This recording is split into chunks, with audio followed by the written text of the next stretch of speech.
mga binilalala. Siyempre, kabalo naman jud mo unsa akong gibuhat. Ang hugas ko og plato kay lagi dili ko ganahan og maglanok ang mga hugason dira sa bagyera.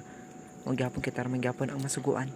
Eme lang. Beraw no, makita jud niyo sa akong naong kung unsa ko kagwapa diri sa kalibutan. Masuya lagi dayon. Oy, kita man jud diri tanan kay mga gwapa. Ang kalainan lang kay ako ang pinakagwapa sa tanang gwapa. Eme. Dooy Shota Bells. Galingin na lang dyan ako ang ulo dira. And after sa akong paghugas og plato, diri na puta mo kumbati sa pagsalod og tubig. By the way guys, pasensyahin na dyan ninyo ako ang tingog kay gisubaw mong gugok. Kurata na pud ka. Inaana man dyan ang mga tingog sa mga gwapa.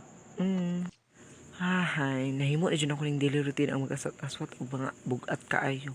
Bisog babae tang buhat diri sa kalibutan. Eme lang.